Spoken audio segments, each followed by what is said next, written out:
Basket career চাকরিজীবীর পক্ষ থেকে আমি পম্পা সুর। 2024-এর প্রিলিমসের পরীক্ষা ঘোষণা হয়ে গেছে। 14ই জুন সামনের রবিবার শুরু হচ্ছে। আজকে গ্রেট বাস্কেট কেরিয়ারের পক্ষ থেকে আমি এসেছি কিছু সাবজেক্ট ওয়াইজ টিপস নিয়ে। সবার আগে আমি যেটা বলতে চাই সেটা হচ্ছে আমাদের এই চ্যানেলটা সাবস্ক্রাইব করবেন। সবাইকে স্বাগত আমাদের চ্যানেলে, এবং সবাই যদি এই চ্যানেলটা সাবস্ক্রাইব করেন তাহলে আমাদের যে উইকলি টিপসগুলো সেগুলো কিন্তু আপনারা ফলো করতে পারবেন। চলে যাই সাবজেক্ট ওয়াইজ কিছু অ্যানালিসিসে।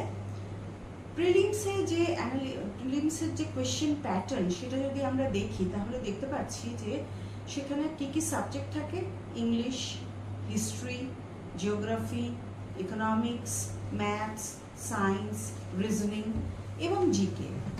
কীরকমভাবে থাকে না, আমরা সবাই জানি ইংলিশ থাকে 25 নম্বর, আর হিস্ট্রি থাকে 50 নম্বর, জিওগ্রাফি থাকে 25, ইকোনমিক্স থাকে 25। এভাবে কোয়েশ্চেনের ভাগগুলো রয়েছে। এবার এই যে 7টা দিন রয়েছে, এই 7 দিন আমরা কিভাবে পড়ব সেই অ্যানালিসিসটা আজকে আমরা করছি।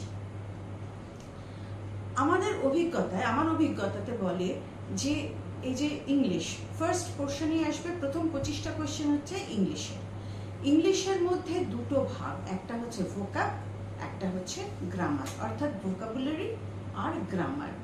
এবার আমরা যদি 2017 থেকে অর্থাৎ গত 10 বছরের কোয়েশ্চেন অ্যানালিসিস করি তাহলে দেখতে পাচ্ছি যে মোটামুটি 17-18টা কোয়েশ্চেন, 25টার মধ্যে 17-18টা কোয়েশ্চেন আসছে কিন্তু ভোকাবুলারির কোয়েশ্চেন। এখন আর গ্রামারের রুল পড়ার সময় নেই। এই 7 দিনে গ্রামারের রুল আর পড়তে হবে না। এই 7 দিন কিন্তু আমাদের ভোকাবুলারিতে ফোকাস করতে হবে। ভোকাবুলারিতে কি কি আসে? সিনোনিম, অ্যান্টোনিম, কিছু ফ্রেজাল ভার্ব, কিছু ওয়ান ওয়ার্ড সাবস্টিটিউশন, কিছু আসে ইডিয়ামস, এগুলোই বেশি আসে। এগুলোকেও যদি আমরা অ্যানালিসিস করি তাহলে দেখা যাবে যে সিনোনিম অ্যান্টোনিম দুটো মিলে প্রায় 5টা কোয়েশ্চেন। অর্থাৎ এই ভোকাবুলারির যে কোয়েশ্চেনগুলো, সেই কোয়েশ্চেনগুলোকে যদি আমরা কারেক্ট করতে পারি তাহলে ইংলিশে কিন্তু অনেকখানি আমরা এগিয়ে যাব। এই 7 দিনে ফোকাস করুন ভোকাবুলারিগুলোকে বারবার রিভাইজ করতে। এটাই হচ্ছে ইংলিশ স্ট্র্যাটেজি।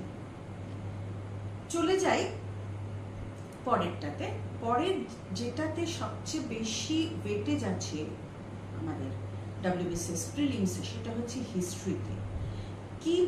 কতখানি ওয়েটেজ না, 50টা কোয়েশ্চেন আসে, 50টা কোয়েশ্চেন আসে। এখানেও আমি অ্যানালিসিস করে যেটা দেখেছি গত 10 বছরে যে সবচেয়ে বেশি এখানে স্ট্রেস দিতে হবে ইন্ডিয়ান ন্যাশনাল মুভমেন্টকে। প্রায় 18 থেকে 20টা কোয়েশ্চেন আসে। এখানে কিন্তু মিডাইভাল হিস্ট্রির কোয়েশ্চেন খুব বেশি আসে না। মিডাইভাল হিস্ট্রির সিলেবাসটাও খুব ছোট্ট। মিডাইভাল হিস্ট্রির উপরে বেশি ফোকাস না করে আমরা যদি modern history, Indian national movement আর এনশিয়েন্ট হিস্ট্রি উপরে বেশি ফোকাস রাখি তাহলে এখানে ভালো স্কোর করা সম্ভব। এই হিস্ট্রিতে আবার আর্ট অ্যান্ড কালচার। এখন তাহলে এই 7 দিনে হিস্ট্রিতে আমরা কি রিভিশন করব? হিস্ট্রিতে রিভিশন করব টাইম লাইন। হিস্ট্রিতে টাইম লাইন থেকে কিন্তু বেশ কিছু কোয়েশ্চেন আসে, বিশেষ করে বুদ্ধিজম, জৈনিজম। এনশিয়েন্ট হিস্ট্রিতে বুদ্ধিজম, জৈনিজম আর মৌরিয়া, অশোকার পিরিয়ডে বিভিন্ন dates, they are very important, সেগুলো খুব ইম্পর্টেন্ট, সেগুলোকে বারবার রিভাইজ করুন।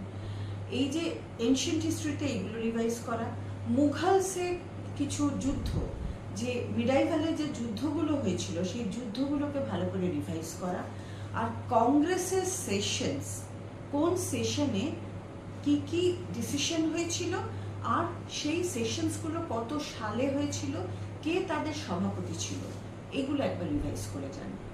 এর থেকে বেশ কিছু কোয়েশ্চেন কমন পাবেন। এর পরেরটাই চলে যাই। এরপরে যেটা বলবো আমি, ম্যাথস কিন্তু খুব ইম্পর্টেন্ট। ম্যাথস আর রিজনিং এটা মিলিয়ে 25টা কোয়েশ্চেন আসবে। ম্যাথসকে আমরা বাদ দিতে পারবো না। অনেকে আছে ম্যাথসে ভালো, তাদের কাছে ম্যাথসটা স্ট্রং পয়েন্ট, তারা হয়তো ম্যাথস এখন আর তাদের প্র্যাকটিস করতে হবে না। কিন্তু যাদের কাছে ম্যাথ স্ট্রং পয়েন্ট নয় তাদের কিন্তু ম্যাথস একটু সময় ধরে প্র্যাকটিস করতে হবে। ম্যাথসেও আমি যেটা অ্যানালিসিস করেছি সেটা হচ্ছে ভেরি হাই প্রবাবিলিটি কোনগুলো আসার। প্রথমেই হচ্ছে অ্যাভারেজ। দুটো কোয়েশ্চেন অ্যাভারেজ থেকে পাওয়া যায়। Average, time, speed, distance, percentage, profit and loss, এগুলো ভেরি হাই চান্স। বেশ কয়েকটা কোয়েশ্চেন আসে, বাকি কোয়েশ্চেনগুলোও আসে। যদি কেউ অঙ্কে একটু কাঁচা তাহলে আমি বলবো যে যেগুলো সোজা চ্যাপ্টার অর্থাৎ HCF, LCM, লসাগু গসাগু, পার্সেন্টেজের অঙ্ক বা অ্যাভারেজের অঙ্ক, সময় কার্যর অঙ্ক, এই যে অঙ্কগুলো, এই অঙ্কগুলোকে একবার রিভিশন করে নেওয়া যায়।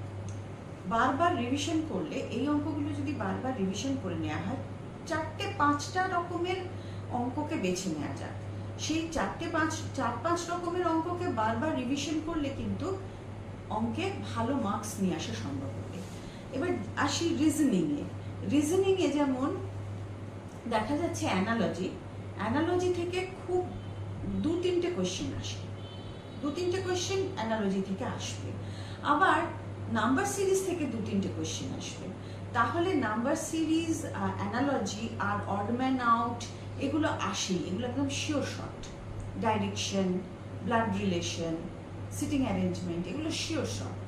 এগুলো খুব একটা বেশি শক্তও না। এগুলোকে একবার একটু এই 7 দিন একটু ভালো করে প্র্যাকটিস করলে কিন্তু ম্যাথস জিআই থেকেও ভালো নম্বর আসবে। জিওগ্রাফিতে যদি যাই, জিওগ্রাফিতে ফিজিক্যাল জিওগ্রাফি, ইকোনমিক জিওগ্রাফি দুটোর মধ্যেই সেগুলো পড়া তোমাদের হয়ে গেছে। পড়া হয়ে যাবার পরে এখন তাহলে আমরা 7 দিনে কি রিভিশন করব? 7 দিনে রিভিশন করব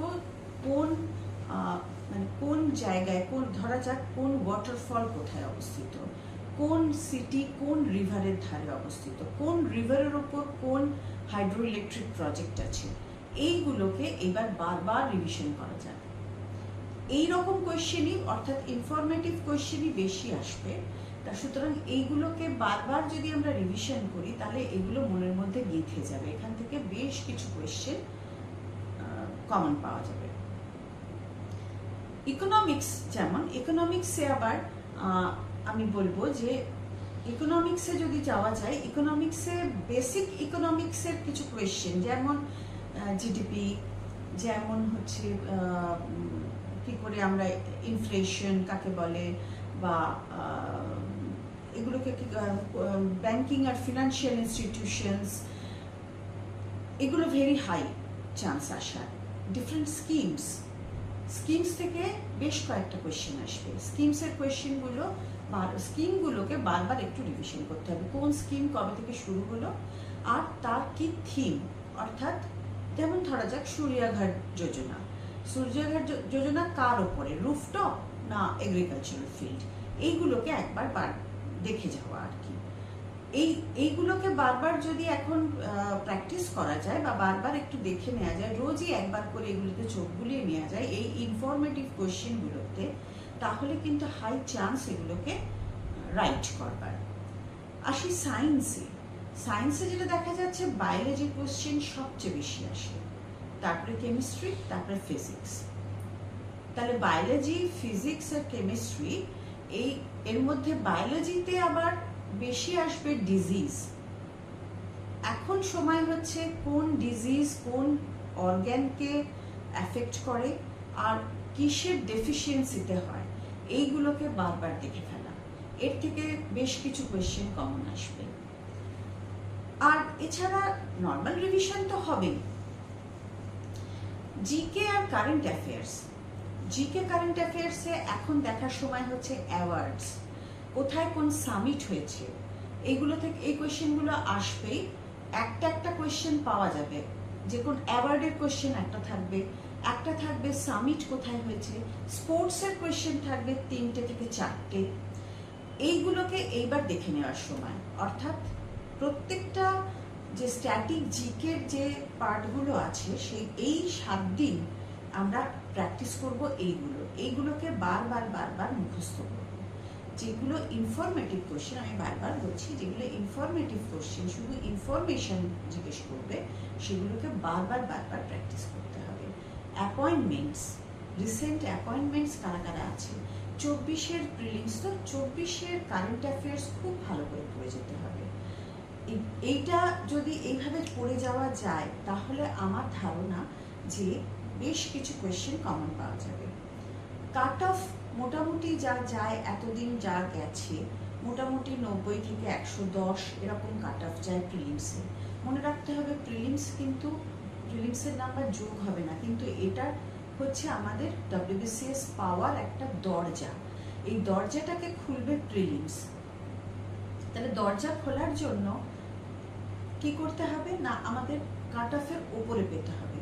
আমাদের টার্গেট করতে হবে অন্তত 130 নম্বর টার্গেট করে যদি আমরা পড়ি তাহলে নিশ্চয়ই পাওয়া যাবে। এই 7 দিন আমাদের টার্গেট থাকবে যত পারবো। কনসেপ্ট এখন আর ক্লিয়ার করার সময় নেই, কনসেপ্ট আর ক্লিয়ার করতে হবে না। যেগুলো ইনফরমেটিভ কোয়েশ্চেন সেগুলোকে বারবার দেখো, পাস্ট ইয়ার কোয়েশ্চেনগুলোকে বারবার দেখো, তাহলেই সাফল্য আসবে। সবাইকে অনেক সাফল্য কামনা করছি গ্রেট বাস্কেট ক্যারিয়ারের পক্ষ থেকে। সবাই আমাদের সঙ্গে থেকো, সাবস্ক্রাইব করো, এরকম অনেক টিপস তোমরা পাবে। আজকের মতন এইটুকুই।